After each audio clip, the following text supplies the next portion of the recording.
enjoyed the poster session? I know I did. And the brownies, I had too. So our final speaker today is PACLAC's very own Naveen Sangwan. Naveen serves as the Chief Operating Officer at PACLAC, where she guides program design and evaluation, conducts trainings, oversees quality improvement initiatives, and is responsible for relationship management with all of our stakeholders. Along with her expertise in public health, Naveen is also a certified organization coach and Energy Leadership Index Master Practitioner from the Institute of Professional Excellence in Coaching. Her work as an organization coach has informed her work in change management, conflict resolution, team building, and collaborative development. Here to present Leadership in Healthcare, it all begins with me. Please welcome Naveen Sangwan to the podium. Thank you, Tanya, and good afternoon, everyone. I am so excited at this opportunity to present to such an elite audience. I mean, can you imagine the collective experience of all of you sitting in this room exceeds 2,000 years? I actually did the math. And when you look at the range of expertise that sits in this room, it spans the entire realm of neonatal and perinatal care. Now that I'm saying it loud, it's very scary that I'm presenting to all of you. What I've observed is, like day after day, year after year, all of you have been serving moms and babies. And during my hospital site visits that I've been doing, there's one thing which I've noticed and observed. That all of you do a great job, but rarely do you even acknowledge yourself and give credit to yourself for all the work that you do. So I just would like to take this opportunity and invite all of you that could you please congratulate the person sitting next to you and tell them how awesome they are.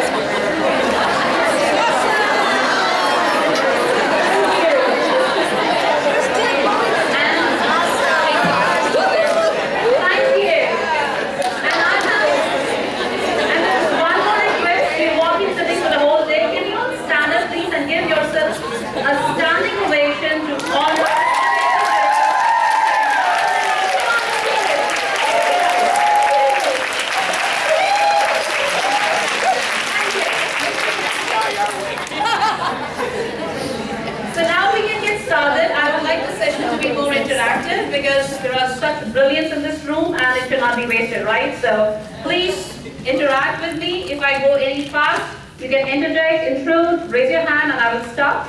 I have a very fancy accent. If there is anything my tongue rolls, please stop and ask me. I will clarify or somebody can say what exactly I'm trying to say. So I have a great team there who understands my English very well. So the intention of this session is that we would like to look at leadership from a different perspective. And we would like to identify and recognize what is our own leadership style and what is it that prevents us from being the best that we can be. So prior to this conference, we sent out a little survey on SurveyMonkey to gain insights into what exactly is your perspective of leadership, what do you think are the qualities a leader should have, and what do you think about teamwork? Is it a team of experts that make an expert team or not? And unanimously, the responses were that every one of you can write beautifully on what are the qualities of a leader, the qualities of a team, what needs to go in a team. So when it comes to the knowing part of it, I think everybody knows what a leader should be doing and should not be doing.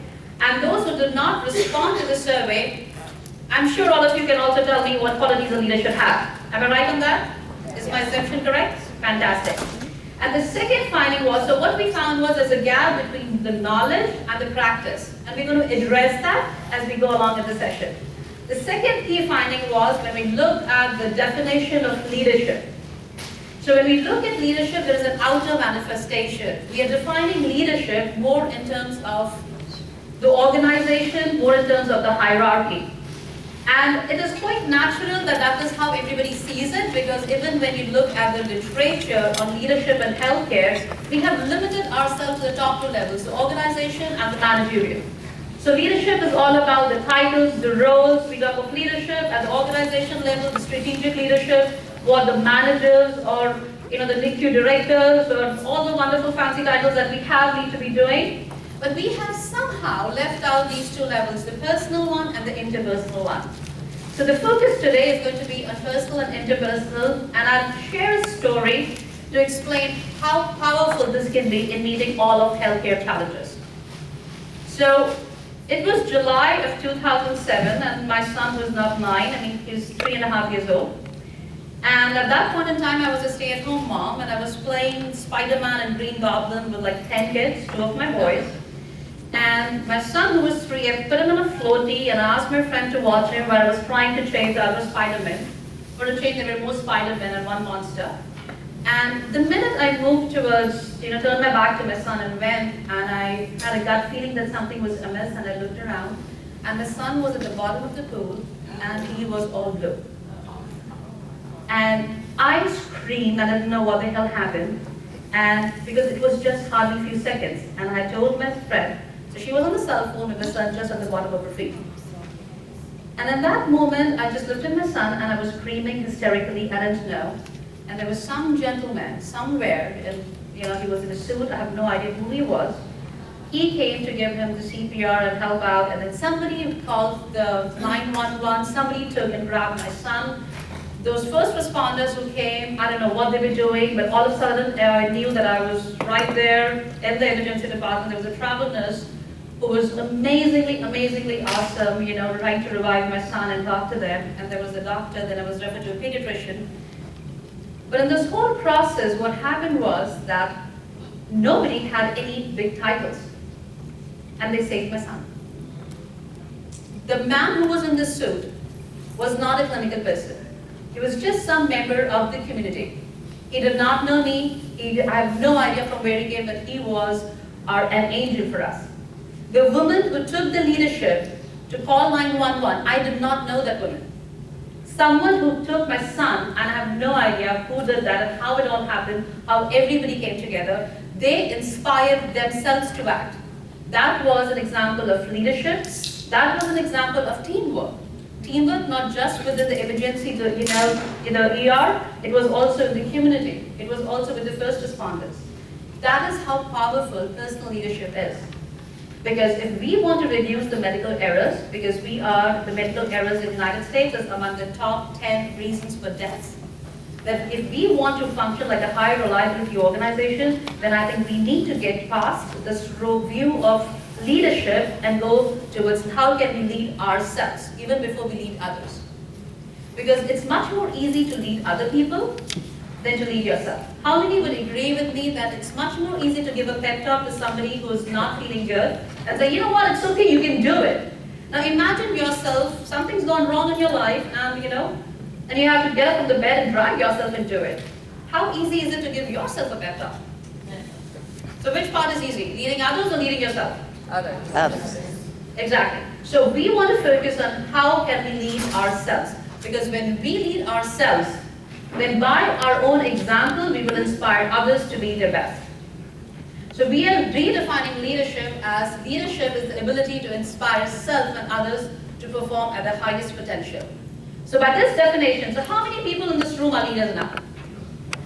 Can I have a show of hands? Come on, some energy please. I am nervous. Come on, you guys are awesome.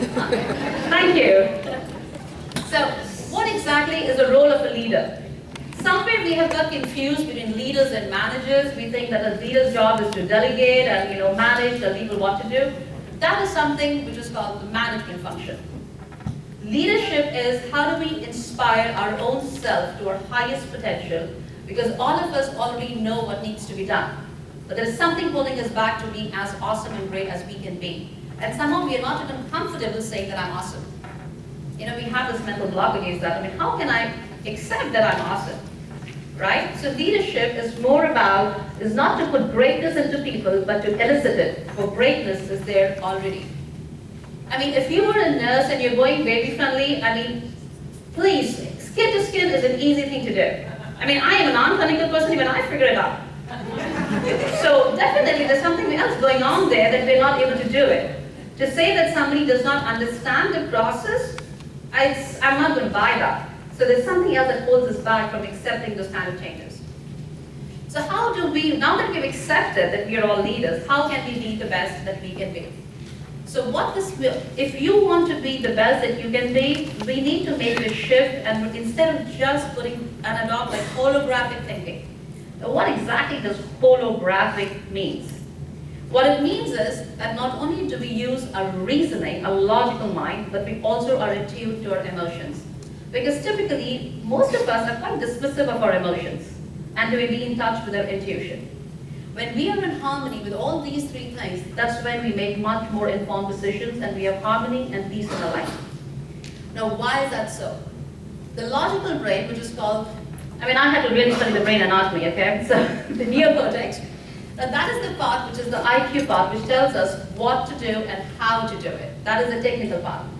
Now, in the medical community, it is extremely important that you have a good IQ. Because no matter how good a heart you have, no matter how loving and compassionate you are, if you don't know the procedure, that can be fatal. So this is a necessary condition for you to be effective as leaders, but this is not the sufficient condition. And now there is so much research which goes on and talks about emotional intelligence. And why is that? Because our emotional brain, the limbic system, is what drives us to perform the what and how. So what happens is in our emotional brain centers, we have a thing called amygdala, which I like to call our security alarm system. So in the primitive days, whenever there was a threat, our security would go on, panic, there's a lion around, so let's run off, that makes sense. We are not living in a jungle anymore, and yet there are threats. And it's very complex because it's a threat to our ego, our self-esteem, because how dare she tell me how to do my job? Has it ever happened with anyone? Trust me, even I've been a victim of that. So at that point, when we are triggered, what happens is that our amygdala hijacks our logical brain and freezes our IQ. And when you are so upset, your ability to think clearly and to act rationally is significantly diminished. So no matter how brilliant you are, you could be a Nobel Prize winner, but when you're triggered negatively and you're mad, the chances that you're going to act at that maturity level is going to be highly minimal. And that is why we're talking about self-awareness, we're talking about emotional intelligence and so forth. But the question is, you're trying to manage emotions, but what is at the core of emotions? What drives our emotion? And what drives our emotion is the thought. What kind of a belief system we have? Now, for example, you have done a 12-hour shift and you're really tired and you're drained, you're sitting on your couch and you just don't want to move, And then you get a phone call and says, you know what, you've won a lottery of $1 million. And you have to come right now to collect the check. Will you have the energy to get up and go and get the check? Right? Because your thought, it doesn't matter what your physical energy is, your thoughts are much, much more energizing than anything else can be. So now assume another scenario, you have come to the office, you've done your workout, and those who work out, I don't. So you had your coffee, a great breakfast, you go to work and you're really happy, and then your boss comes and says, you know what, you're fired. Because we are going for whatever, the economy is bad, so we are cutting out on stuff, and so thank you very much, what's going to happen? Will you still be energized or you'll be drained? Drained. In that moment, your thought is going to be, how am I going to pay my bills? What's going to happen? So thoughts have a very high energetic value. The thoughts which energize us are called the anabolic thoughts. And the thoughts which drain us are called the catabolic thoughts. And depending on what kind of thoughts we are experiencing or there in our belief system, either you'll be inspired to act or we will be drained. And so if you're inspired, you will be engaged in your work, you do a great job, and even if you don't know how to do your job, if you're inspired, you will find the resource, you will find the person to go and learn from that person. But if you are drained and your energy is minimal, you will not be engaged. You could know exactly what needs to be done, but you will sit in the meeting and be quiet. Because what's the point saying anything? Nothing is going to happen. Right? So that's why the focus of leaders, this is going to be on leadership. The most important thing is that at the core of how do you lead yourself is your belief system and your thought process. So this is an energetic self-perception chart, and there are 7 levels to it. Each level corresponds to what is your operating paradigm or your belief system. And you read it from left to right, so depending on what your core thought is, that is the emotion that's going to be evoked, and that's how you're going to act in your life. And so during a lifetime, I mean, normally I spend a whole workshop on just the energetic self-perception chart, so I'm going to just briefly explain that. So what happens is, during the course of a lifetime, we pick up beliefs. So we pick up beliefs as a child. So when we are a kid, you know, your parents say, oh, do this, do that, and then we go to school, then we have a religion, your church, or your temple, or whatever it is, we pick up a lot of beliefs around things. And that becomes our operating paradigm. So there are 7 levels, and the level 1 and 2 are highly catabolic. So what it means is that those are the negative thoughts that totally drain us and keep us in a victim mode. So think of level 1 as wearing a gray colored lens. So each level is like wearing a different lens. The higher you go in your level, the more your vision expands and you can see much more unlimited possibilities around you. The people who are in level 1, whose operating paradigm and the way they look at the world is like a victim, like it's a lose-lose paradigm. So these are the people, they play the role, they go along in life playing the victim. What's the point doing anything? Nothing's going to happen, you know, no matter what I do, I can't get a job, or, you know, I don't get the promotion, nobody recognizes me, things like that. And so they get very indifferent and they're very lethargic and not engaged.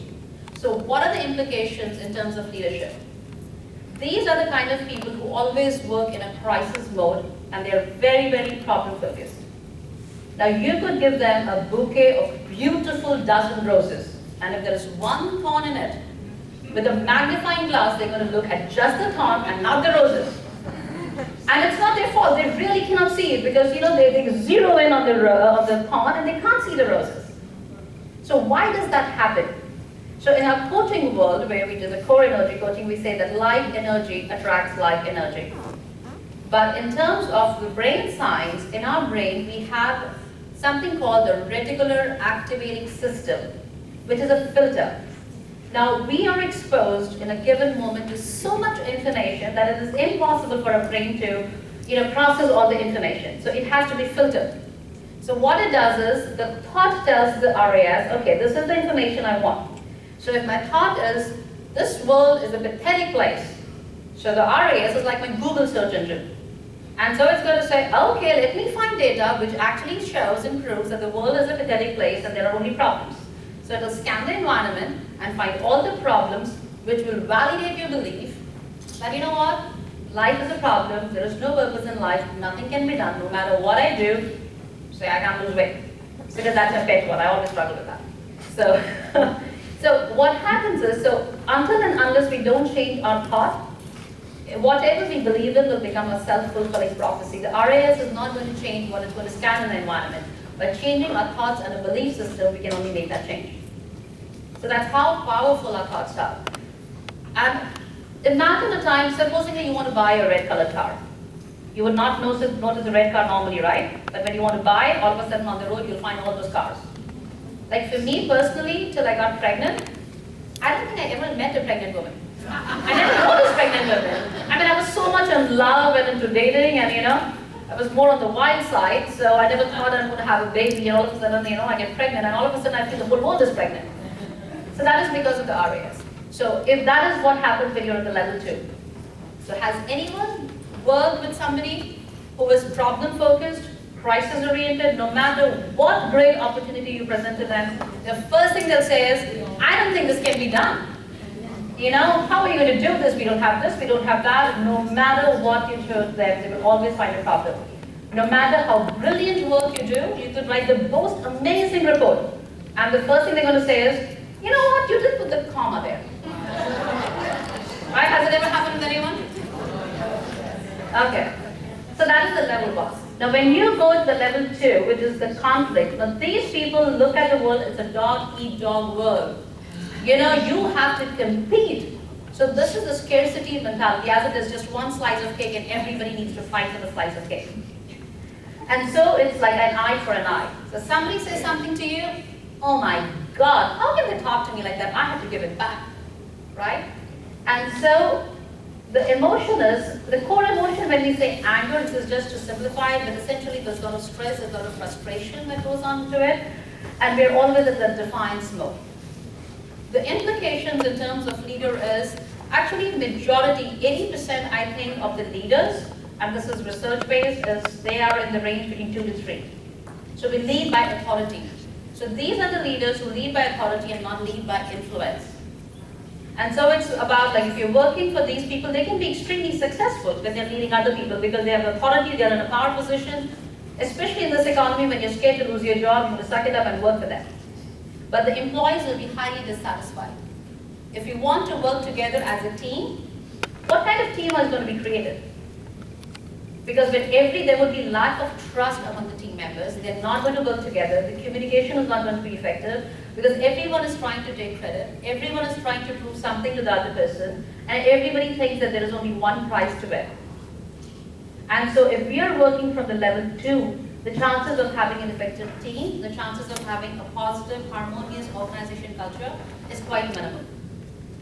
Now as we go to the level 3, so at this level, the lens that you're wearing is of that of responsibility. You take personal responsibility for your own happiness, for your achievements. So these are the kind of leaders and people who believe in a win-win, but this win-win is very conditional. So what it means is, you know what, I don't want to step on you and get the promotion, right? But first let me get the promotion, and then I'll help you. So it has to be like, I don't want to be it's not like a win-lose paradigm. You're happy if the other person wins, but you should be the first one to win. So in this case, what happened is you rationalize. These are the people, like, even if they don't like someone, they will say, you know what, that's okay, but I can work with that person. So you're still able to work as a team because you can, leave aside your personal differences, you can rationalize, you can see the other person's perspective and do a good job. Now, so in this case, there is an element of forgiveness. If somebody said something to you which was offensive, you can see their perspective, you can forgive them. You might not forget it, but you will forgive it because, for the larger cause of doing your job together. Now, these are the kind of people who will have cooperation. So at this level, the implication for leaders, the leaders of this kind of, at this level, do have a significant level of emotional intelligence. They are able to work with people who might have a different perspective, and this is the range where the anabolic energy starts, that it's more positive energy starts building up. Now, if you're at level 4, these are the people who are givers, who believe that the purpose in life is to give, who are very compassionate. And so they are the caregivers and they believe in service. Now, a lot of people who enter the medical community think and consider themselves to be compassionate, and they feel they're here to give. But there is a little catch in the intention. So are we giving because we want to feel good about ourselves, or are we giving because we genuinely care for the welfare of the other person? So when your compassion is conditional, that is level 1 and 2. But when your compassion is unconditional, that is when it's level 4. And level 5 are the absolutely greatest leaders come in the category that that's the synthesis, the win-win. They are the opportunists, but not opportunists in the negative connotation, but opportunists that no matter how big a problem you give to them, they will find an opportunity in that.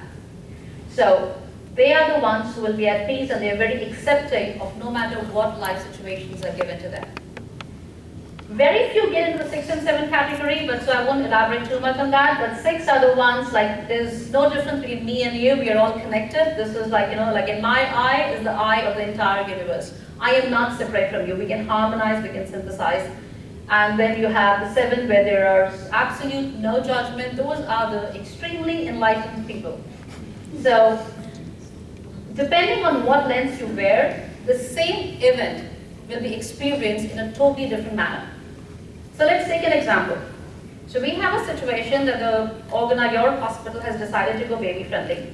And so you are a person who has not done too much. I mean, you're fine with breastfeeding, but you don't like this idea of, what does it matter if you give one bottle? I mean, seriously, And so what happens is, now you're going skin to skin, you have to learn new skills, and you have, suppose, let me say, 35 years of experience. And you're struggling with it when you're doing the skin-to-skin things because of whatever reason, and there is a lactation consultant who's been hired, who's just 26 years old, with 2 years of experience, and she's not even an IBCLC. So, but for some reason, she is very gifted, and she has a great way of being with moms and helping them.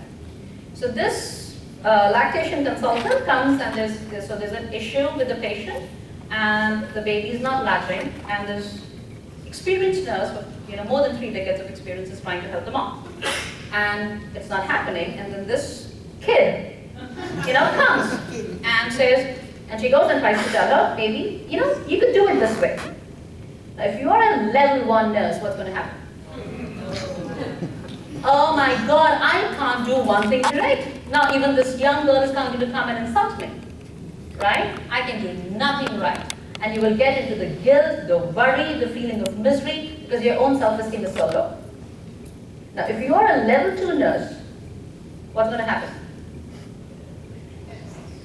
You will be angry. Seriously, you are not even an IBCLC. You have stepped into this hospital, just 3 months they've hired you. I have been in this hospital for 35 years, and you will tell me how to do my job? I mean, seriously? Does it happen? Right? So, her experience of the same event is different. The first nurse was beating herself up. Oh my God, I can do nothing right. Say, anybody can walk over me and insult me. Now, there is a level 3 person.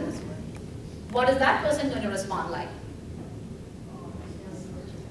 So this nurse is going to say, okay, she's trying to help this, and so there is a logic to it because she knows how to do this job.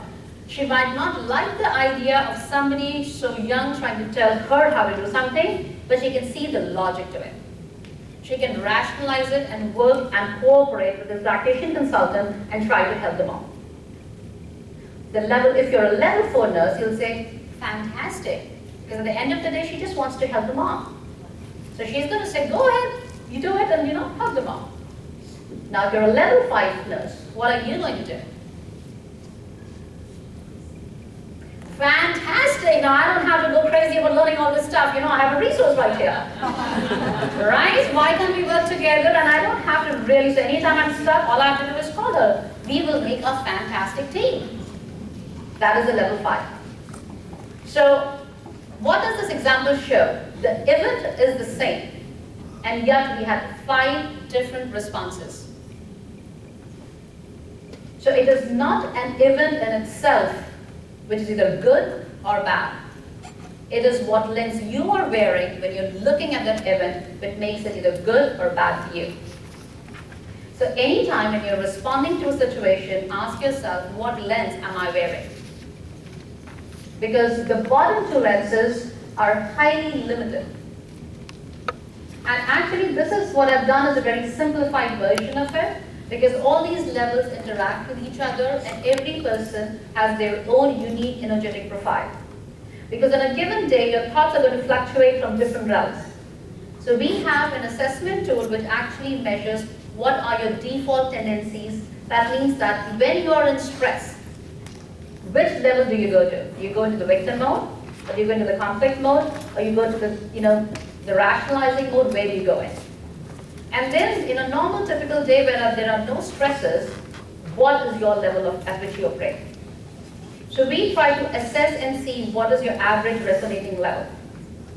And that, depending on what average resonating level you are at, that's exactly what you're going to draw in your life, and that's what you're going to experience in your life. Because whatever you think is going to happen. Not because of, yes, there is the law of attraction and we talk about all that stuff. It's because of the RAs essentially. Because you will validate and collect only that data which proves your point of view. So now what keeps us stuck at those lower levels of 1 and 2? So if you think that, okay, I'm at level 1 or at level 2, then what is it that really weighs me down at that place? So there are external blocks and there are internal blocks. External blocks are that you could really be working with somebody, with a boss who is chronically level 1. So no matter how much you try to understand and everything, it could be a problem. At the same time, it could be there are certain policies and procedures or laws that you have to follow, which you cannot, defy. Either you have to bring a change in your policy or do something about it. So those are the external blocks. But external block is only 10% of a problem. Majority are the internal blocks. So there are 4 internal blocks. Okay. It's not moving for whatever reason? Yep. Okay. Yep. Oh. The first one, we call it the gremlin, the inner critic. This is that voice in your head which talks to you and tells you you're not good enough, which totally takes away your confidence, and that's the voice that keeps on talking to you. And half of the time, I love this quote, it was hard to communicate with you, you were always communicating with yourself, the line was busy. What does it mean?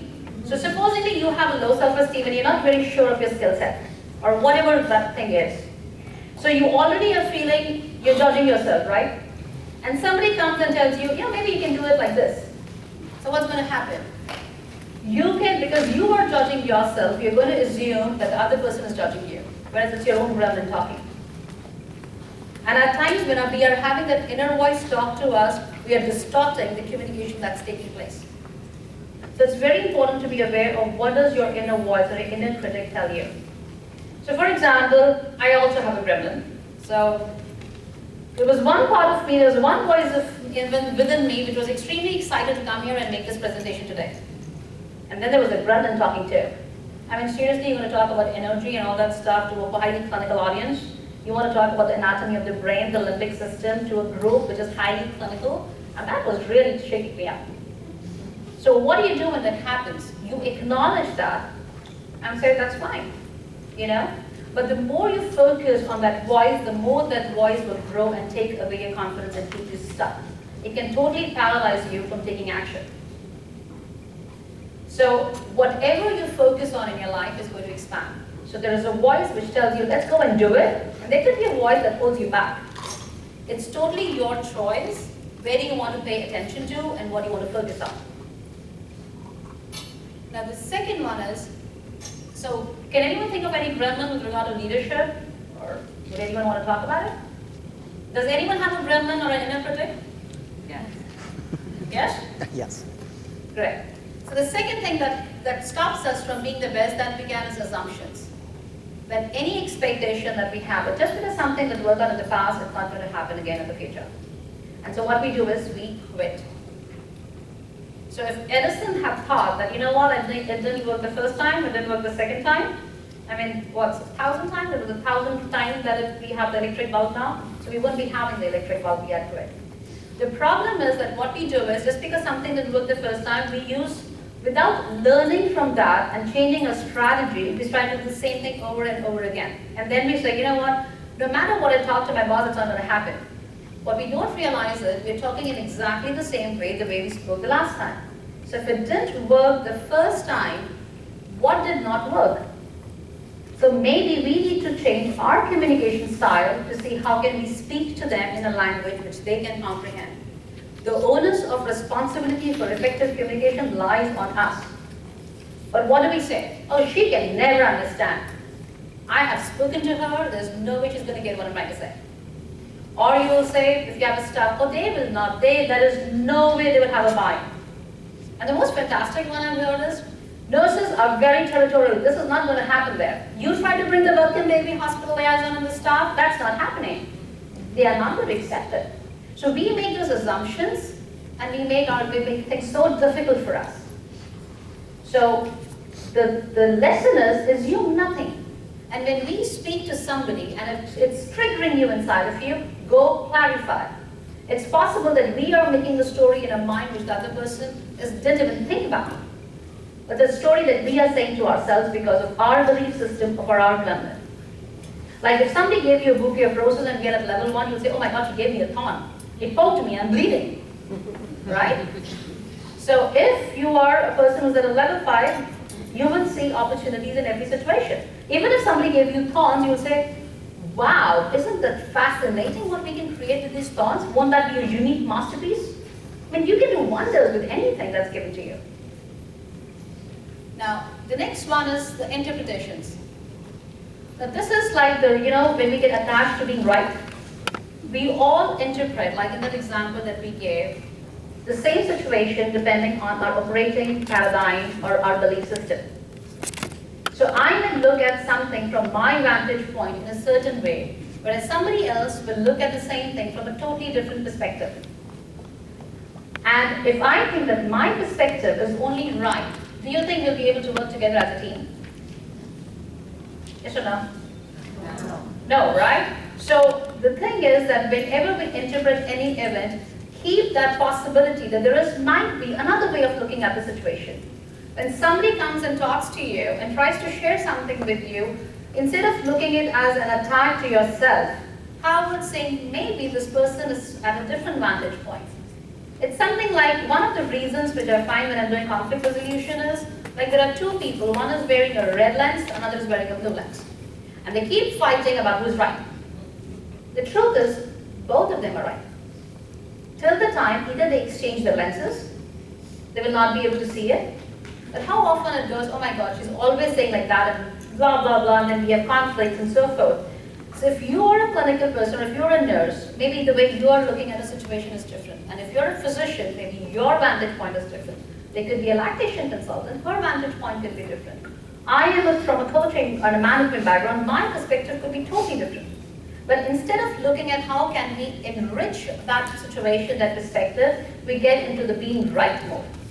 That I am right. And we get so attached to being right that we are not able to work together as a team. We are not able to even, even the thought of working with somebody with whom you cannot, because who has a different viewpoint, stresses us out. Does it happen with anyone? Okay. So you're all awake, right? Okay. And this is, at the end of the day, it's all about belief system. There's only one thing that puts us in a box, and that is our limiting beliefs. It is something that you accept about life, about yourself, about your world, or about people in it that limits you in some way. So a lot of people have this belief that leaders should not be showing emotions. And that is why they try to be authoritarian, they try to be dismissive of emotions, not because they want to do it, because they think that's how they can be a good leader. But it might not necessarily hold true, because there's so much research that shows that you can tell with your mind, you can tell someone what to do, you can use authority to tell someone what to do, but if you have to inspire excellence, that has to come from the heart. It's only passion comes from the heart when you're engaged. If you like someone, won't you go over and beyond to help them? Yes or no? Yeah. Right? Can we have a louder yes so that I can hear that? Thank you. And if you don't like someone, we will just work for the paycheck. How true is that? Very. Very true, right? So we need to ask ourselves, so what is our current belief system? And is it limiting us in some way, or is it empowering us or enhancing us? And what are our beliefs about leading ourselves and leading other people?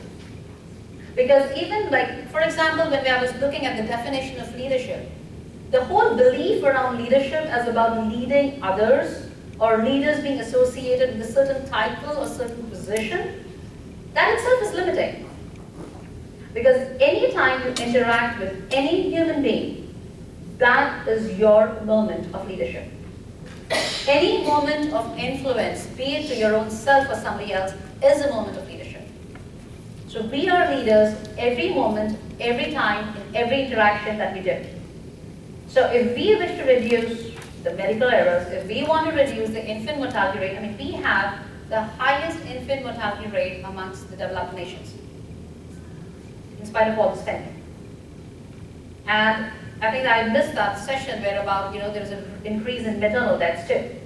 So this is an amazing, I come from a third world country, and I think the kind of brilliance, the kind of technology, the hospital itself, the first time I walked into it, it was like coming to a 5-star. It was fascinating. So there's a number of things that can be done, but if we are giving the responsibility of leadership to just the top 2 levels, and we're not taking personal responsibility, then I don't think we'll be able to do what we want to do. Because if we want to give patient-centric care, then in that case, each one of us has to take responsibility of being a leader and being the best that we can be. So this is a reflection slide, something for you all to reflect on and to ask yourself, what level do I operate in? What are my beliefs? When do I assume? And so forth. Typically, we do a workshop where we try to have an interactive exercise where we understand each one's gremlins, or what assumptions they are making, or what is their belief system, and then we coach them around it. Because more and more research has been done around neuroplasticity, that if you change your thoughts, you can alter your brain chemistry. It's something like when you can work out and get toned and lose weight, similarly, you can keep, by practicing positive thoughts and trying to change your belief system, you can, by default, you can start increasing the level at which you operate and start seeing more and more possibilities. So here are some empowering beliefs that I've just listed. So one is that there are no mistakes or failures, only learning opportunities. So instead of getting all worked up about, am I doing it right or not right, give your best shot and see. If it succeeds, great. If we don't succeed, we have learned a valuable lesson. We can use that lesson and then do a better job next time. There are no rights and wrongs, only different perspectives. This is extremely important when we have to work together as a team. And just the awareness that everybody has a different life story, different life experiences, and so just acknowledge that. I mean, before we dismiss somebody, acknowledge and validate. So two skills that we use in communication, acknowledgement and validation, they go a very long way in creating a good team. Trust that each one of us has the best intention at heart. There might be moments when we are not able to effectively communicate. However, do not assume, do not interpret, first clarify. How many of you come to the work, you get up in the morning and you make a decision, I am going to make somebody's life miserable today. Can I have a show of hands, please?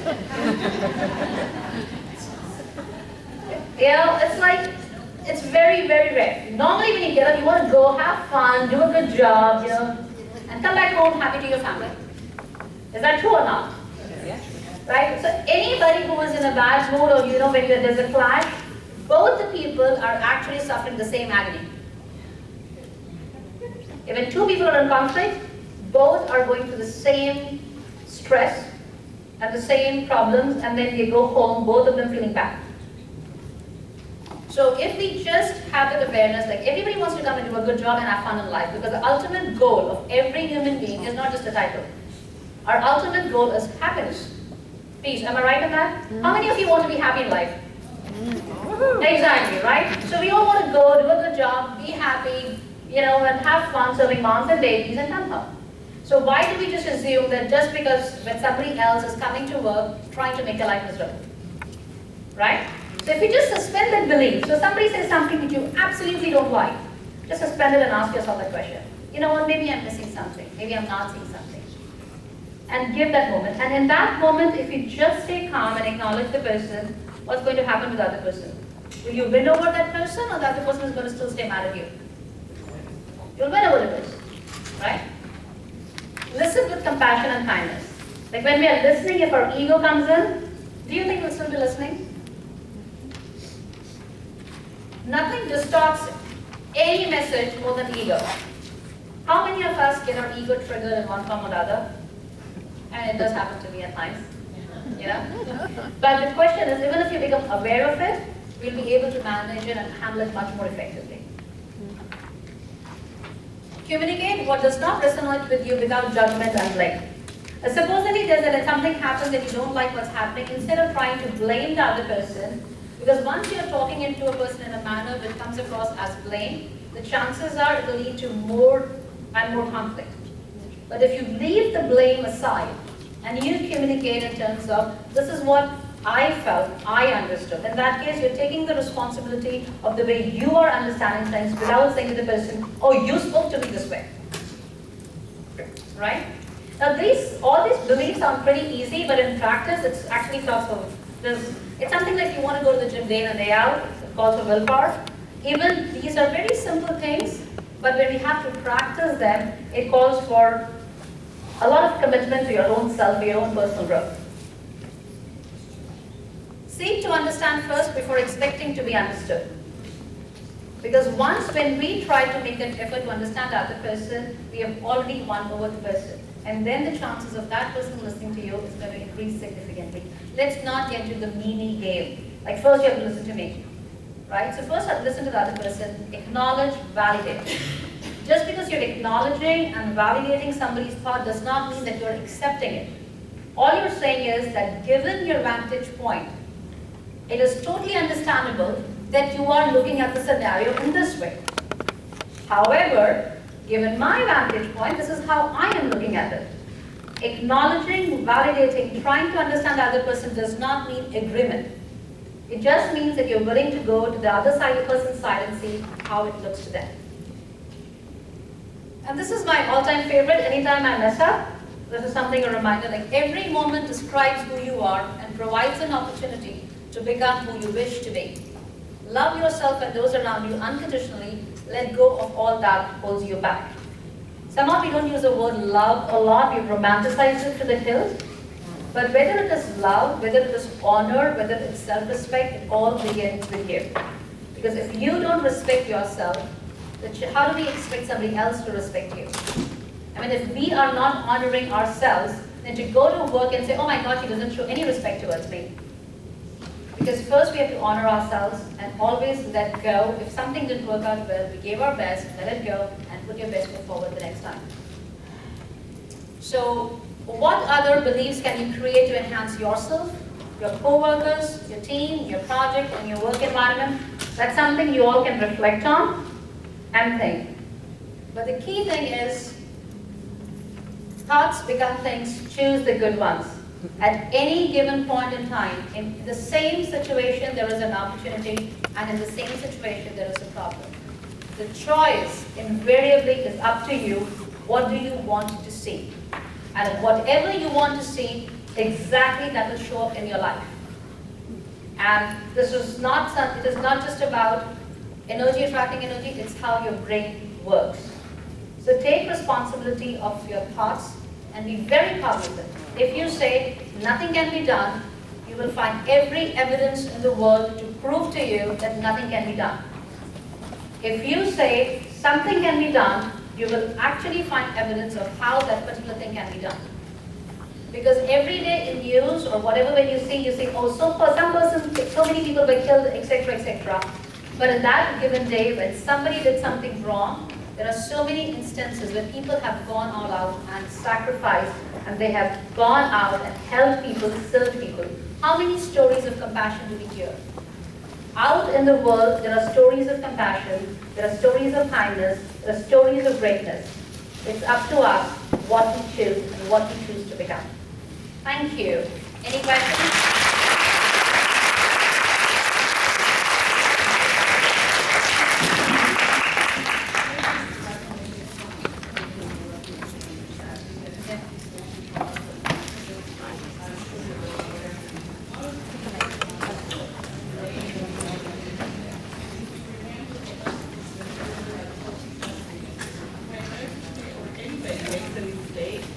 Your brain sees, your eye sees what your brain is thinking.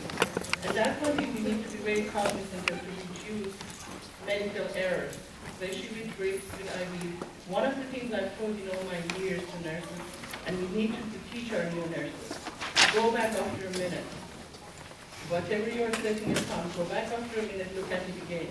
Because if your brain is thinking 0.5, and the eye sees that, and you could have set it at 50, and the eye doesn't see that. I just wanted to share that because I think it's very good follow-up. It's exactly what you said in relationships, but since you spoke about medical errors, that's also brain is very powerful. Thank you. Anybody wants to share? We still have 10 minutes. Anybody wants to share any story or anything which is very clinical, which relates? Do you think whatever is said relates to you? Right. I'm sorry? Oh, fantastic. So now when you go, you can say who is operating at level 1. This is level 1, happening, level 2. Yes?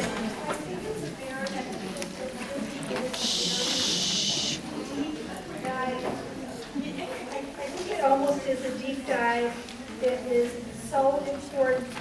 I think most of us have in our hospital system, some kind of organizational development, and maybe they have leadership classes.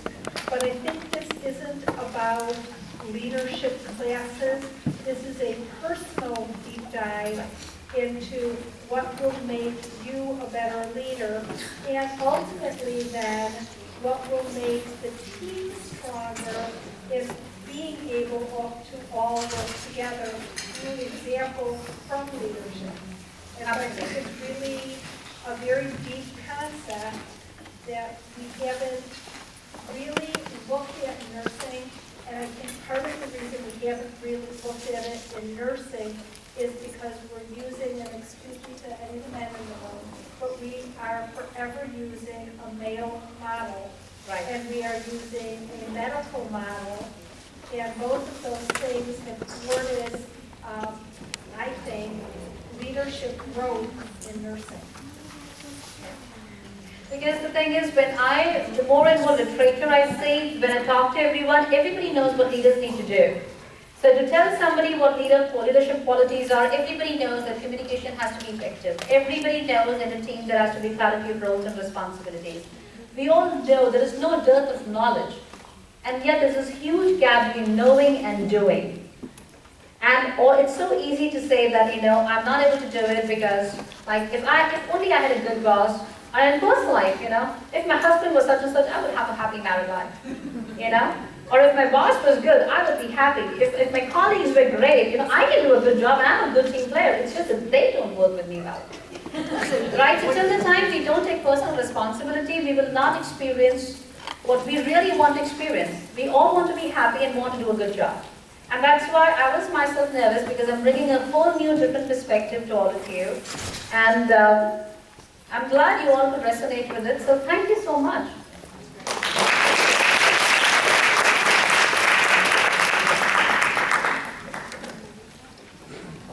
I'm not going to use the more time of me. Thank you. For those of you who don't know me, I'm Agnes Simone. I'm very honored that our esteemed board of directors at PACLAC asked me to take over the leadership of PACLAC. I have been the CEO since January. I know many of you are seeing these conferences. I was a board member for 10 years. So I want to thank you very much for coming today. And please do give us comments, because we do want to change possibly the format to make it more interactive and make it more useful to you, how to translate the practice and improve care, perinatal and neonatal care. I'm not going to take too much time, but there are a couple of people I have to acknowledge, and then we move on to the prizes. So don't leave, because you have to be present. The first one, this is a surprise for Naveen, but the board and staff at PACLAC, because Naveen is the only one left from the old staff, we decided she deserves a special award. And I'm just going to read the words on the award, and it's a star, of course, because they encapsulate what we wanted to tell her. Naveen, ordinary people can accomplish extraordinary things. Thank you for making us extraordinary.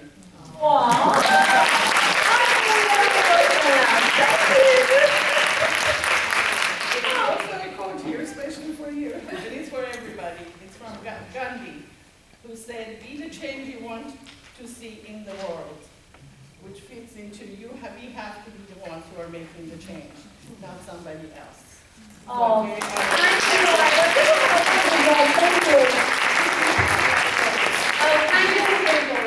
So, thank you so much. This means a lot to me, because I've been with PACLAC for 5 years now. And my loyalty to PACLAC, and the reason I love it all the more, is because I have a decade of experience in international development, and I chose to be a stay-at-home mom for 5 years, and PACLAC was a place where I was able to come. And I was nervous. I come from a different culture, from international development to working in the US health system. And so I absolutely passionately am in love with PACLAC, and Ida is phenomenal. I wouldn't call her boss, she's amazing. And thank you, Andy and Kim and everyone, for this recognition. It means a lot to me. Thank you. I'm getting more emotional and sentimental. of course, I hope you will all, come on guys. Come on. The PACLAC staff, come on guys. Most of you have met Jenny and Tanya. They're program coordinators, they're MP agents. And Gaile is just helping us a little bit here and there as our administrative assistant. And she is phenomenal. And they've been great. The person that I really want to, just because of today, I acknowledge is Jenny. She's we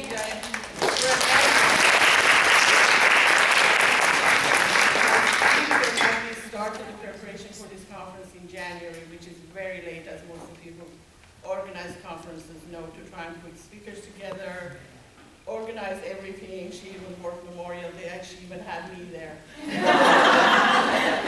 That's how bossy she can be. It all comes from what Naveen said. It's a teamwork. We work together. Even though I have the title, but we are all the same. The way I've always looked at leadership is that we are all leaders. We just have different jobs to do. Doesn't make us any more intelligent or better than the next person. And we need to encourage nursing. And I'm trained in England where leadership was like that. So I've been sort of hoping that the United States will start learning that there isn't, I'm up here, you're down there. I hate the whole subordinate. We are all just working, we are a team. We just have different positions to do.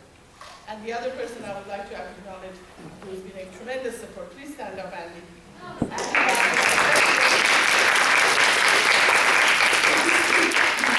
Supporting this transition, and because this isn't what, by the way, I ever told I would be doing. It's out of my comfort zone. I've always been in hospital. I'm an ICU nurse through and through. And Dandy has been great, and she's even agreed to stay, believe it or not, another term as president. So I don't know. Now I think we'll start the door prizes.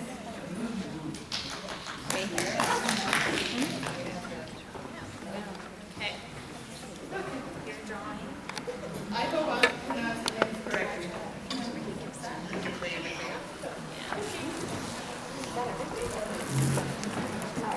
Okay, so for our Do you want to pick or do you?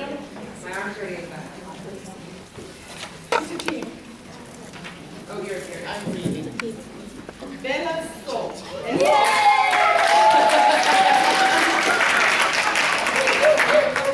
Okay, and Bella gets a Donna gift certificate from Neotech and a $25 gift card. Okay, and this is for the Purely Yours breast pump donated from Amita. We don't have it here with us, but if you give your name and address, we will be sending it to you. The lucky winner is Carl McCourt.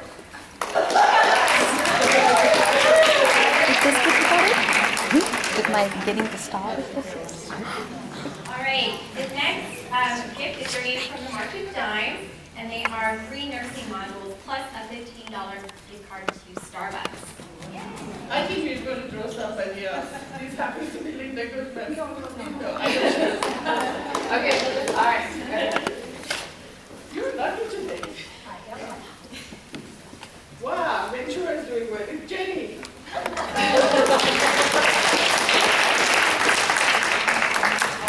I think there's something going on here. She's Ventura representative. Okay, the next is donated from HealthNet. It's Dr. Hale's Medications and Mother's Milk Book plus a $15 gift card to Starbucks. Well, yes. I think there's definition. All right, we have that for everybody else. Going to Janayella.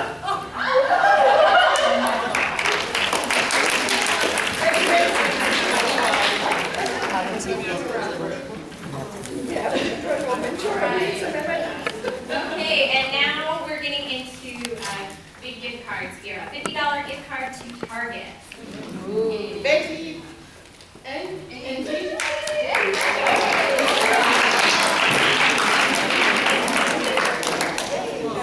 And we have 3 $50 Visa cards. So we're going to pick our first winner. Yeah, you should pick one. Patricia Scott.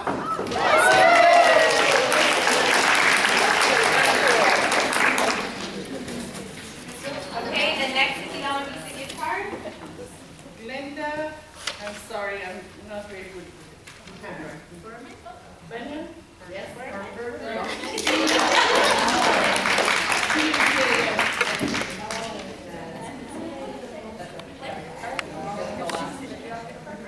Okay, and now we're going to have our other $50 Visa gift card. Our last one. Rosie Atasha.